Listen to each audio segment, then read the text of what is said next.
Sige yan. Ano mo lang muna ko yan. Yan ang agat to.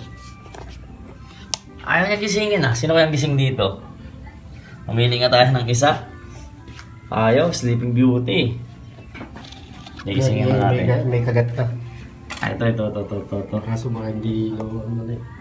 Sige ko yan. Ito. Chan. Ito.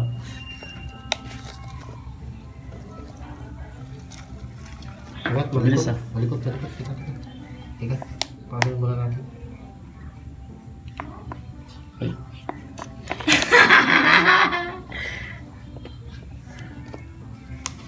Ayan, iba to ah. Ibang trip to, malakasan mga kaji. Cute. Nakaramdam. Malakas din yung pakiramdam eh, no? No. Grabe to. Sama, last one. Malikot itong ating kakaibang predator. Nakakaramdam siya. Nakaramdam. Kaya yan, dito ka, sa may tulog. Tanggalin natin ito. Sige, game nga.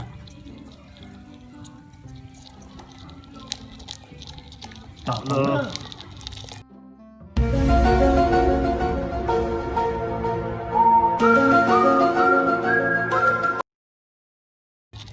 Loko. Ano? Loko, yung ahas, kinagat yung ahas. Kinagat yung ahas,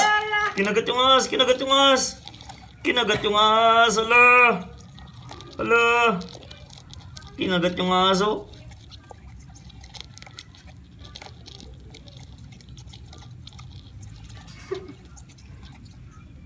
Hindi ka papakawin. Grabe, walang ano. Hindi lumalaban yung ahas. Yan. Tanggal, alo. Tanggal.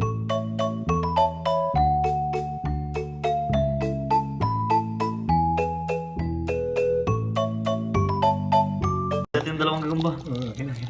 Ako. Yan. Akin na.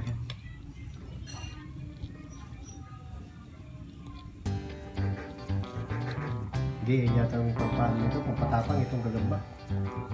Para tumapang yan. Grabe, oh. Wala, paano kaya babaliin ng ahas yung paano ito?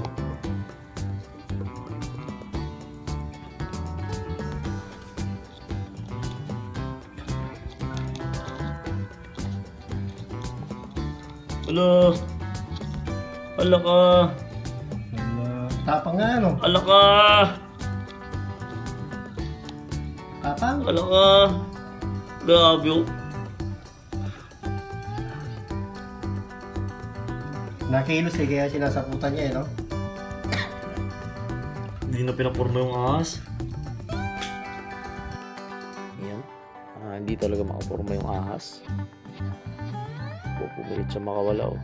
Makikita nyo, sinasaputan talaga siya ng gagamba. Yung ahas, susubukan niya umikot. Ilang beses niya na rin sinubukan na. Ayun, pupuluputan niya yung gagamba, kaso ayun, inuhuli niya sa paa, inuhuli niya yung likod ng gagamba. Kasi yung gagamba na ito mga kajim, matinik talaga. Yung neutralize niya yung ahas. Neutralize yung galaw para at least tigil. Yung ahas naman, ang pinagtataka ko dito, ayun kung takot siyang kumagat. Dahil pag kumagat siya, yung ulo niya malapit din sa bunganga ng gagamba. So, yung mangyayari niya, pag nahuli siya, talagang tepok siya. Ito, mas malinaw na. Tignan nyo.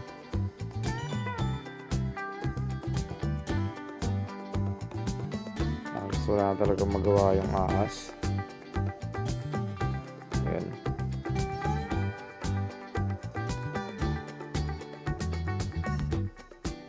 Yung naantay ko kasi dito mga kaji, ano, nililingkis niya pa rin yung gagamba, kaso hindi niya malingkis talaga eh. So makita kung paano gagawin ng gagamba pag talagang nahuli siya. Pag naagat siya ng ahas, tingnan natin kung makaagat ba tong ahas na to o di talaga hindi siya makakawala pa. Kasi kagat-kagat siya, ano, nakikita niyo yan, kagat-kagat siya. Ayaw talagang ano, ilalim. Wala, ganun talaga. Kagat-kagat siya mga kaji.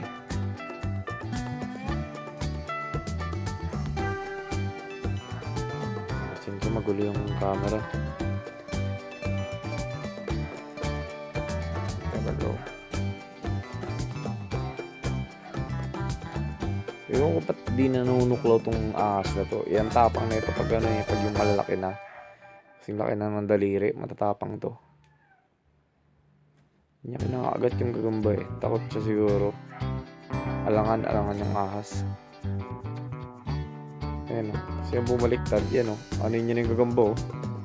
Yan o. Gusto yung kagatin. Hindi niya naman talaga mahuli. Yung kasi gusto niya rin lingkisin o. So, tingin ko to masakit na eh. Kasi kumakagat na yung ahas o kumakagat sa plastic. Masakit yung kagat ng gagamba. Yun ang problema dito, masakit. Ayan o. Hindi alam paano niya gagantihan yung gagamba. Tapos, yun pa. Yung sapot na yun. Nasaputan niya ng sinasaputan. At mahirap gumalaw yung ahas. Nakikita mo.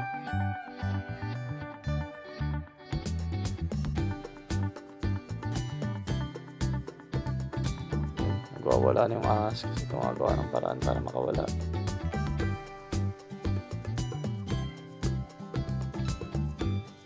Kita niyo yung sapot na yun.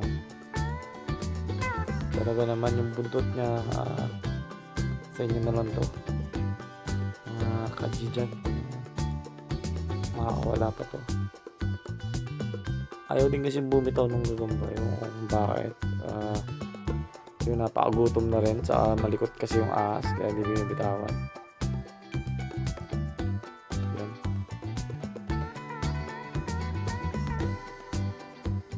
Kung sa timbang sa bigat lang talaga tong ahas dito. So, kumagat lang talaga siya pero tingin ko to alangan to kasi masakit yung kagat ng gumba. Pag kumagat talaga siya at nagkamali siya, hita or pa yung nakagat niya. Nagkalalagyan siya sa gagamba dito. Yun, wala talaga, finish na to, Ali. Pakita ko lang sa inyo yung picture. Yan ang lingkis ang kala ko! Kala ko! Kala ko! Nilingkis!